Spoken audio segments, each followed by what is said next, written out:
सुप्रभात। नमस्ते मेरे प्रिय छात्रों। तो कल हम गोवा जैसा मैंने देखा विनय शर्मा जी लिखित यह यात्रा वर्णन का पाठ हम देख रहे हैं। तो हमने जो गोवा है तो गोवा लेखक किस तरह से जाते हैं यह हमने देखा है, और जो हमारी रोज़ का जो जीवन होता है तो उससे निताज यानी छुटकारा पाने के लिए और थोड़ा मन बहलाने के लिए लेखक जो है तो वह गोवा जाते हैं। तो यहाँ तक हमने कल देखा है। अब आगे देखो। यो तो गोवा अपने खूबसूरत सफ़ेद रेतीले तटों, महंगे होटलों तथा खास जीवन शैली के लिए जाना जाता है, लेकिन इन सब के बावजूद यह अपने में एक सांस्कृतिक विरासत भी समेटे हुए है। यहाँ की शाम बड़ी अच्छी होती है, तो चलो इस बात का आनंद लेने के लिए बेनालियम बीच की ओर चले। आप भी चलें, क्योंकि बहुत ही खूबसूरत तथा शांत जगह है बेनालियम। दिन भर की थकान तथा उमस भरी गर्मी के बाद शाम को बीच पर जाना बड़ा अच्छा लग रहा था। रिसोर्ट से बीच की दूरी कोई 1 किमी ही हो गई थी, लेकिन जल्दी जल्दी चलने के बाद भी यह दूरी तय हो ही नहीं पा रही थी।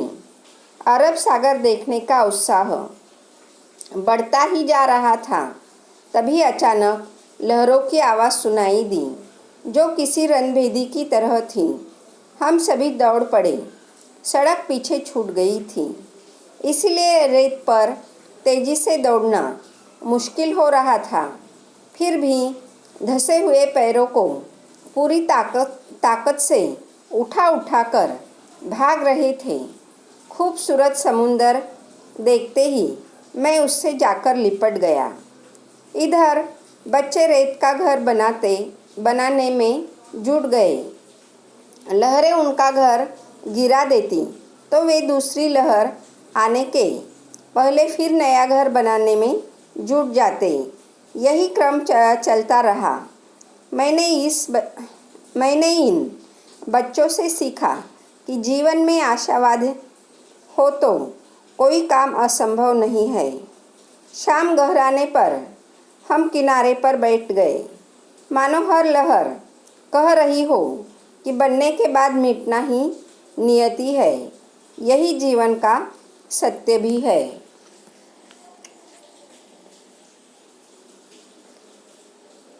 यहाँ एक मज़ेदार दृश्य भी देखने को मिला।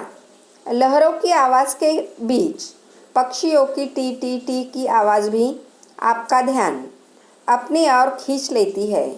दरअसल ये पक्षी लहरों के साथ बहकर आई मछलियों का शिकार करने के लिए किनारे पर ही मंडराते रहते हैं, लेकिन जब तेज़ हवा के कारण एक ही दिशा में सीधे नहीं उड़ पाते तो सुस्ताने के लिए किनारे पर बैठ जाते हैं।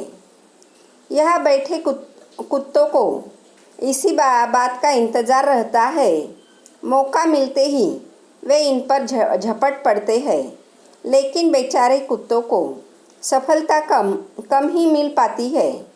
पक्षियों का बैठना, कुत्तों का दौड़ना और पक्षियों का टी टी टी कर उड़ जाना, यह दृश्य सैलानियों का अच्छा मनोरंजन करता है।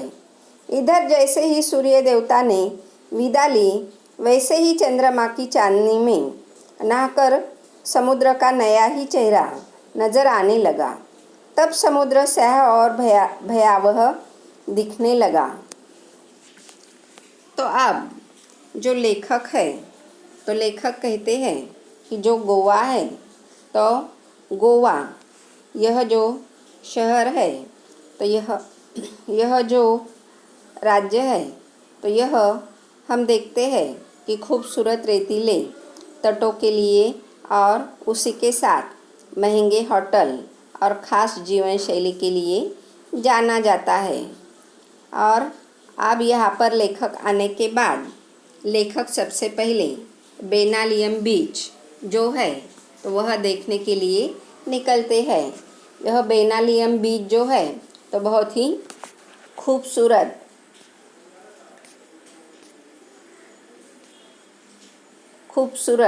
और बहुत ही शांत जगह यह बेनालियम बीच है।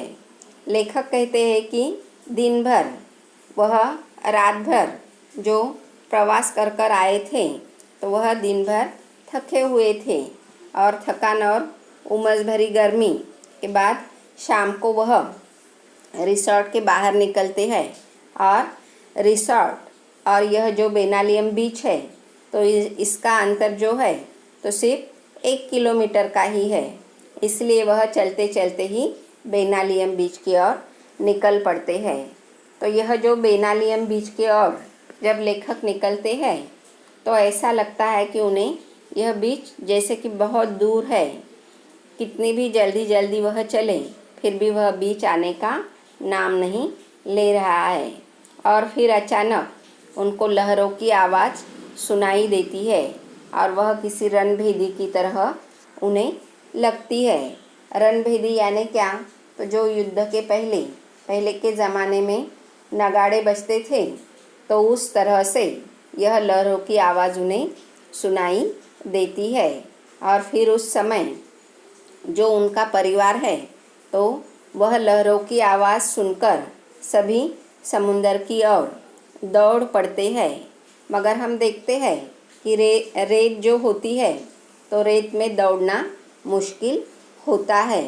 फिर भी सारे बच्चे और परिवार के लोग कठिन होने के बाद भी वह रेत पर भी मुश्किल से दौड़ रहे हैं और दौड़ते दौड़ते वह समुंदर का जो पानी है तो उससे जा मिलते हैं और उसे जैसे वह लिपट जाते हैं यानी वह समुंदर के पानी में सारे बच्चे भीग जाते हैं। और फिर रेत में जाने के बाद बच्चे रेत में समुंदर के किनारे पर बैठकर वह अपना घर बनाने में जुट जाते हैं। और यह घर बनाते समय समुंदर की लहरें आती है तो उनका घर क्या होता है?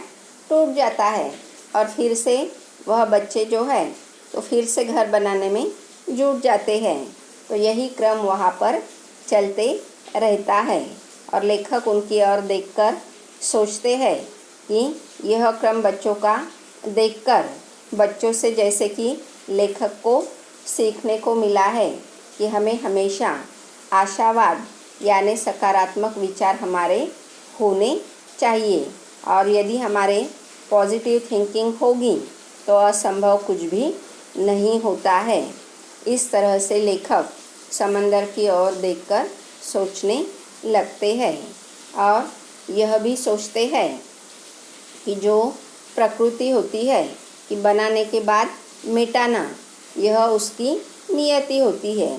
जिस तरह से कोई व्यक्ति जन्म लेता है तो अंत में उसकी मृत्यु होती है तो यही जीवन का क्या होता है? सत्य है। तो यह सत्य समंदर से लेखक को देखने के लिए जैसे मिलता है कि हर लहर लेखक से कहने लगती है कि बनने के बाद मिटना यही जीवन का अंतिम सत्य है। और उसके बाद लेखक जब बीच के किनारे पर सारे लोग परिवार के लोग बैठते हैं तो उन्हें और एक दृश्य वहाँ पर देखने के लिए मिलता है। तो वहाँ पर जो टिटवी होती है तो वह टी टी टी आवाज़ कर कर अपना ध्यान जो पर्यटक होते हैं तो उनका ध्यान उनकी ओर खींचती है। और यह जो टिटवी पक्षी होता है तो समंदर की जो मछलियाँ छोटी छोटी मछलियाँ होती है तो वह खाने के लिए वह जो टिटवी पक्षी होते हैं तो वह किनारे पर मंडराने लगते हैं। और जब तेज़ हवा होती है तो वह पक्षी उड़ नहीं पाते हैं और थककर वह फिर से सागर के किनारे पर बैठते हैं।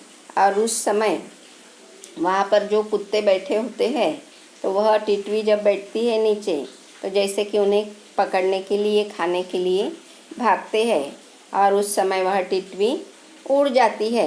तो यह भी दृश्य सैलानियों का क्या करता है, एक तरह से बहुत ही अच्छा मनोरंजन करता है। इस तरह से लेखक यहाँ पर कहते हैं। अब अगले दिन जो लेखक है तो सैलानियों का मनोरंजन करता है और उसके बाद लेखक कहते हैं कि सूर्य देवता ने विदा ली, यानी सूर्यास्त हो जाता है और सूर्यास्त होने के बाद चंद्रमा का आगमन होता है। तो उस समय वह जो समुंदर है तो नीला नीला दिखाई देता है। स्याह रंग यानी नीला नीले रंग का वह दिखाई देता है और उस समय वह समुंदर उन्हें भयावह दिखने लगता है, यानी एक तरह का उन्हें उस समुंदर से डर लगने लगता है। अब देखो आगे। अगले दिन हमने बस से गोवा घूमने की योजना बनाई। वैसे घूमने फिरने के लिए यह बाइक आदि किराए पर मिल जाती है और उन पर ही घूमने का मज़ा भी आता है, लेकिन बच्चों के कारण हमने बस से जाना मुनासिब समझा। यहाँ सी फूड की अधिकता होने के कारण शाकाहारी पर्यटकों को सुस्वादु भोजन की समस्या से भी दो चार होना पड़ता है।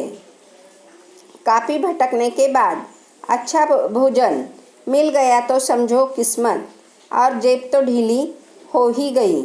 यह समस्या हमें पहले से पता थी, इसीलिए हम अपने रिसॉर्ट के सूट में उपलब्ध किचन में ही भोजन करते थे। तो अब अगले दिन लेखक जो है तो गोवा घूमने की योजना बनाते हैं और वहाँ पर गोवा में जाने के बाद बाइक वह एक दिन के लिए, 2 दिन के लिए किराए पर मिलते रहती है। मगर जो लेखक का परिवार है तो उनमें छोटे छोटे बच्चे भी है, इसलिए वह बाइक पर घूमने का आनंद बहुत अधिक मात्रा में आता है। मगर छोटे बच्चे होने के कारण बस से ही जाना लेखक मुनासिब समझते हैं। और हम देखते हैं कि यहाँ पर समुंदर किनारा होने के कारण यह जो वहाँ का खान पान है तो शाकाहारी खाना वहाँ पर नहीं मिलता है ज़्यादातर, और मिलता भी है तो वह स्वादपूर्ण होता ही है, ऐसा नहीं है।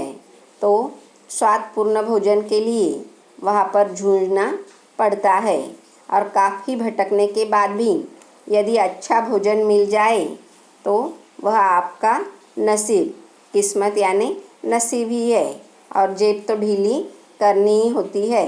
तो जेब ढीली करना यानी क्या, अधिक खर्चा होना, और वहाँ पर जाने के बाद खर्चा होने ही वाला है, यह लेखक को पहले से ही पता है। और खर्चा होकर भी यदि अच्छा खाना नहीं मिला तो कुछ फ़ायदा नहीं, इसलिए लेखक बाहर से घूम कर आते हैं और रिसॉर्ट में ही आकर वहाँ पर ही भोजन किया करते हैं। अब देखो, सबसे पहले हम अंजुना बीच पहुँचे।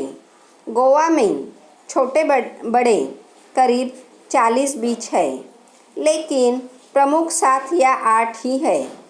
अंजुना बीच नीले पानी वाला, पथरीला, बहुत ही खूबसूरत है। इसके एक और लंबी सी पहाड़ी है जहाँ से बीच का मनोरम दृश्य देखा जा सकता है। समुद्र तक जाने के लिए थोड़ा नीचे उतरना पड़ता है। नीला पानी काले पत्थरों पर पछाड़ खाता रहता है। पानी ने काट काट कर इन पत्थरों में कई छेद कर दिए हैं, जिससे ये पत्थर कमज़ोर भी हो गए हैं। साथ ही समुद्र के काफ़ी पीछे हट जाने से कई पत्थरों के बीच में पानी भर गया है। इससे वहाँ काई ने अपना घर बना लिया है। फिसलने का डर हमेशा लगा रहता है, लेकिन संघर्षों में ही जीवन है, इसलिए यहाँ घूमने का भी अपना अलग आनंद है। यह युवाओं का दल तो अपनी मस्ती में डूबा रहता है, लेकिन परिवार के साथ आए पर्यटकों का ध्यान अपने बच्चों को खतरों से सावधान रहने के दिशा निर्देश में देने में ही लगा रहता है।